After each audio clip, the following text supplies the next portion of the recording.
Hello, and welcome to Inspirations by Dr. Gail. This is episode 18, which is titled, She Used to Dig in Dumpsters, but Look at Her Now, How a Poor, Mistreated Child Became an Amazing Businesswoman. This is part 4 of my Resiliency series, Making Lemonade Out of Lemons.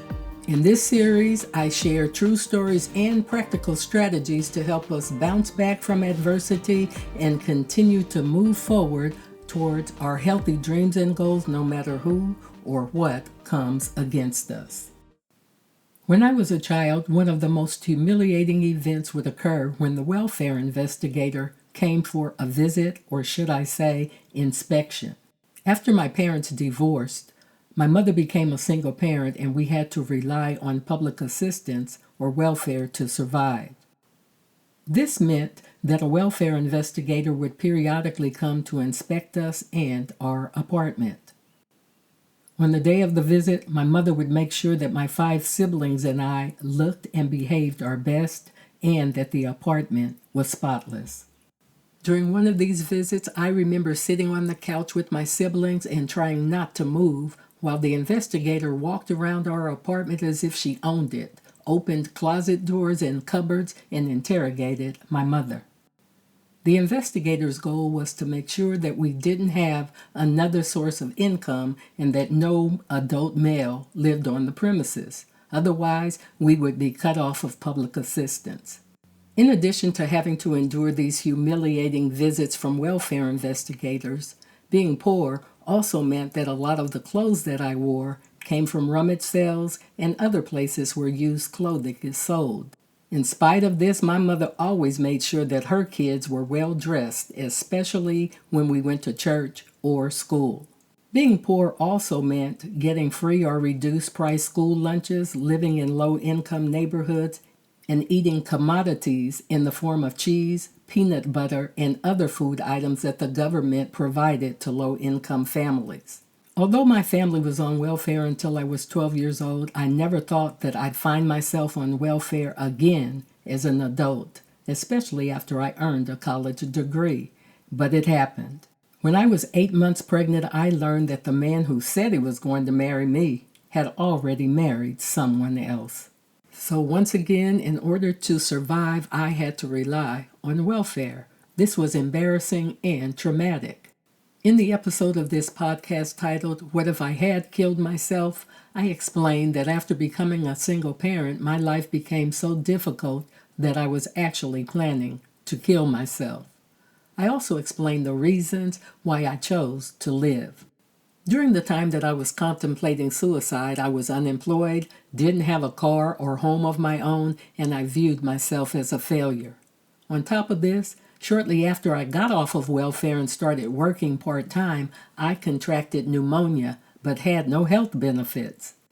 Back then, I was also constantly reminded of those arrogant welfare investigators who used to come to our apartment. Once again, I had many humiliating experiences because of individuals in positions of power who treated me like I was a criminal and dirt beneath their feet merely because I was poor. I felt hopeless and couldn't see the light at the end of the tunnel. I'm sure that if I had known about resiliency stories and strategies that other single parents have used to overcome poverty, I would have been more hopeful. This is one of the main reasons why sharing resiliency stories with children, teens, and adults is so important to me today. People who are experiencing adversity need hope and practical strategies. Unfortunately, throughout the world, poverty is one of the most common types of adversity that causes people to feel hopeless and a sense of failure. According to UNICEF, which stands for the United Nations International Children's Emergency Fund, throughout the world, quote, individuals who experience poverty are deprived of the minimum basic needs and services that they need to survive, develop, and thrive. Approximately 1.6 billion adults live in poverty. 385 million children live in poverty. Poverty has devastating effects on children's development, often resulting in deficits that cannot be overcome later. Child poverty is transmitted across generations, unquote. Although the United States is one of the most prosperous countries in the world, many adults, children, and families in the U.S. live in poverty. According to the National Center for Children in Poverty, 41% of children in the U.S. live in low-income families and 19% of children live in poverty. The center also reported the following, quote, poverty can impede children's ability to learn and contribute to social, emotional, and behavioral problems. Poverty also can contribute to poor health and mental health problems. Research is clear that poverty is the single greatest threat to children's well-being, unquote. Obviously, most of us know that poverty is a big problem that affects many people in the U.S. and other countries.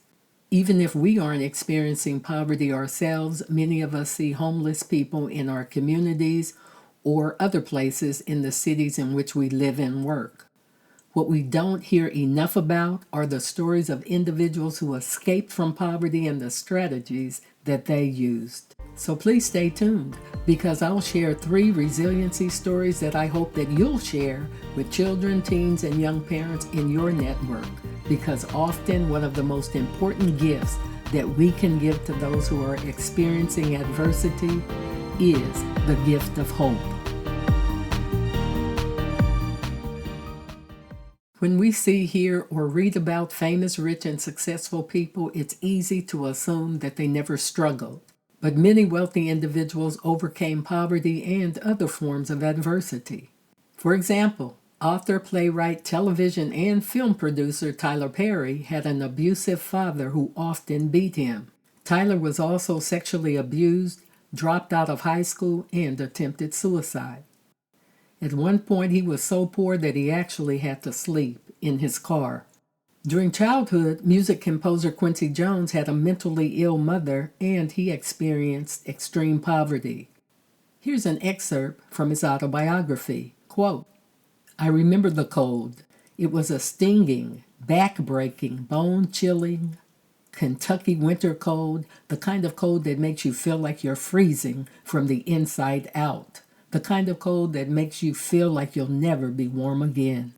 I had no music in me then, just sounds. The shrill noise the back door made when it creaked open, the funny grunts my little brother Lloyd made while we slept together, the tight, muffled squeals that rats made when the rat trap snapped them in half.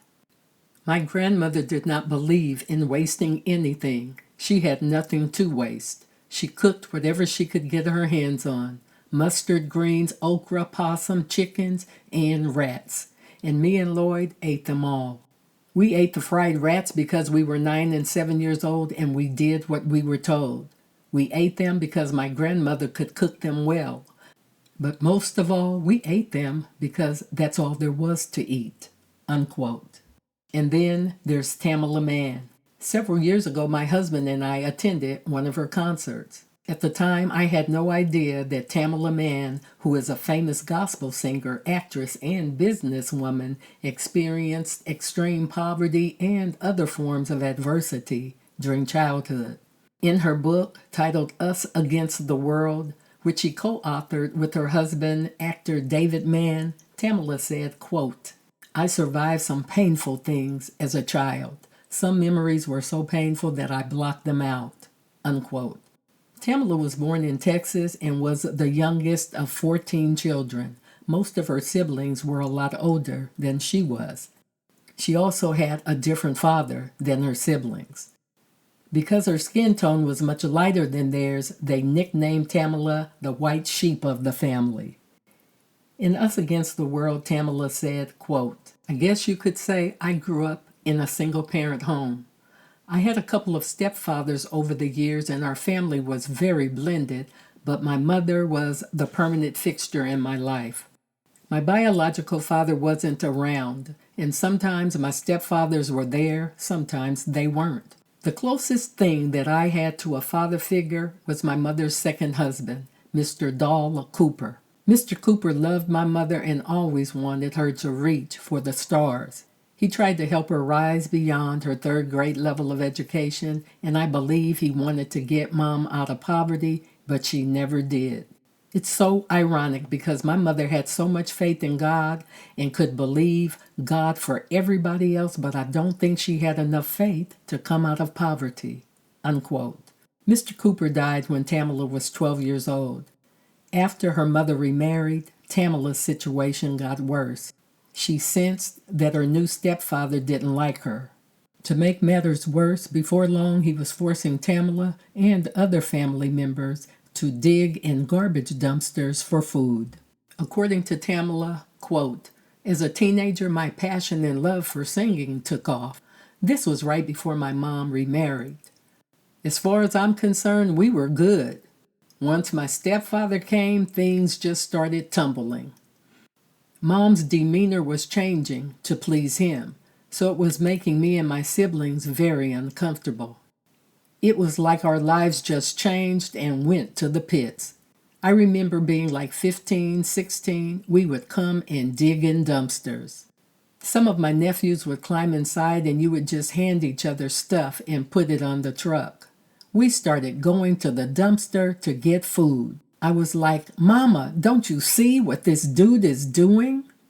It's terrible for anybody to put their kids through this." Unquote. During her junior year of high school, Tamala reached her breaking point and decided to leave home. Here's how she explained it. "I said, 'Mama, I'm not trying to be grown, but I can't live like this anymore.' At 16, I left my house, I started working a full-time job, and I was going to school full-time.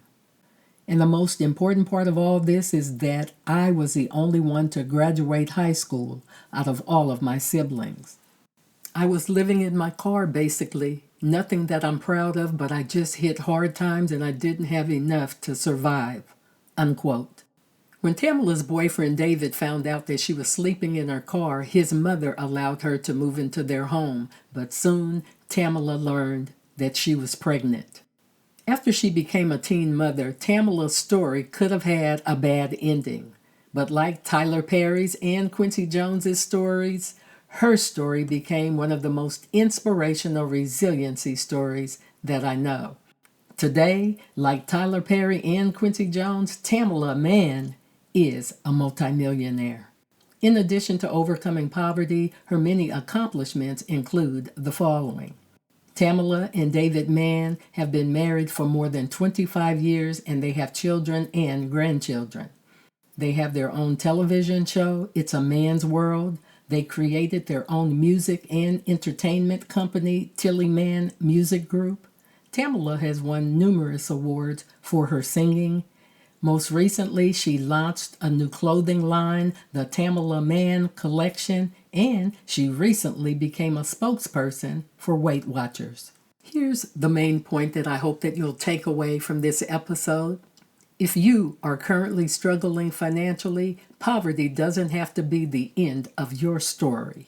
You may not have a lot of money, but you aren't inferior to anyone else. In fact, you have valuable assets in the form of God-given gifts and talents that you can use to improve your situation. But being able to do this requires that you have the right mindset about yourself and develop a strategic plan to improve your circumstances. In other words, you can rise from any financial pit that you may be in, and if you've already done this, you can choose to empower others who need your help.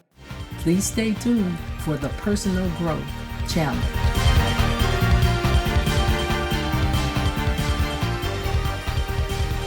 This episode's Personal Growth Challenge consists of 4 exercises that can help you improve your financial situation or help others.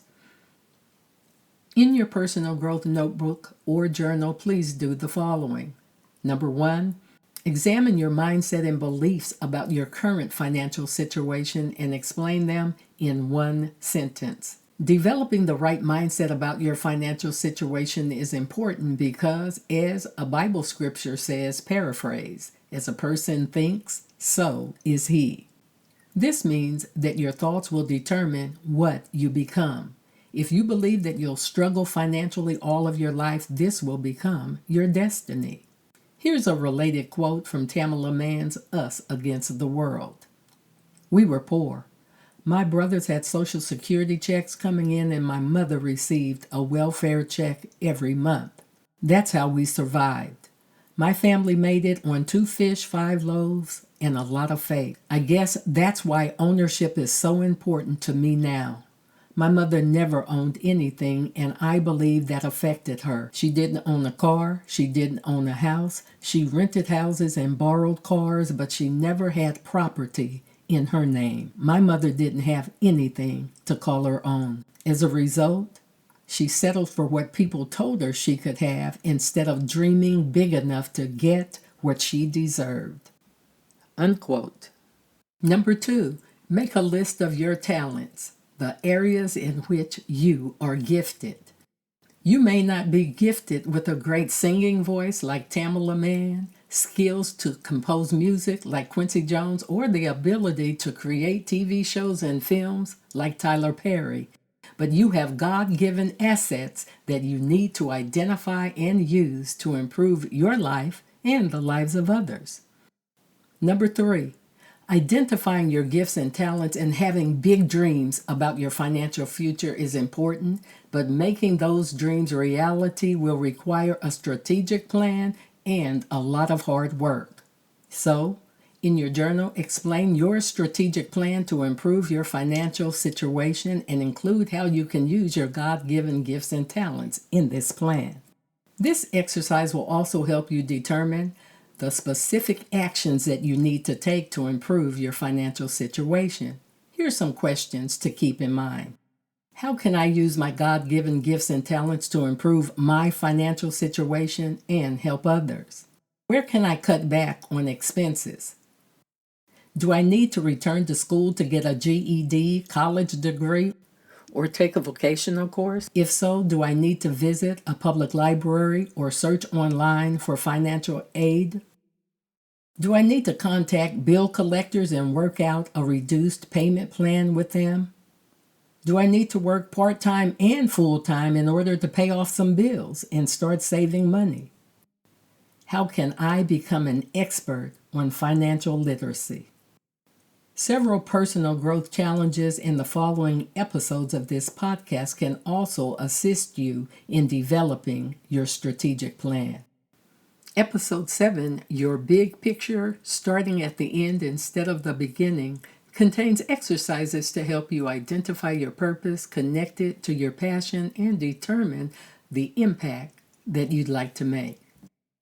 Episode 10, 3 Main Ingredients, The Secrets to My Success, contains expert advice from Lane Rankin, a highly successful entrepreneur who has founded and led several businesses. This episode also explains the strategies that I have personally relied on to improve my life. Episode 14, Talk is Cheap, but Goal Setting is Crucial, offers specific steps to help you create realistic, short, and long-term goals. Episode 12, Money, Money, Money, Money. Money! Examining your beliefs about money and success includes important information about financial literacy. Number 4, if you already have financial peace, freedom, and independence, write the names of at least 3 people in your network whom you can empower. For example, you can give the gift of hope, resiliency stories, and especially practical strategies. You can help them develop a personalized strategic plan. You can host 1 or more financial literacy workshops at your place of worship or for a club, fraternity, sorority, local YWCA or YMCA, etc.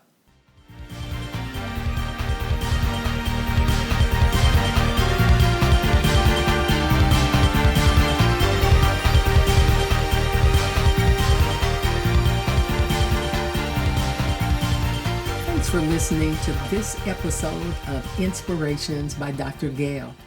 I hope you'll tune in next time to hear the true story of a white boy who learned that he was black. This is part 5 of my Resiliency series, Making Lemonade Out of Lemons.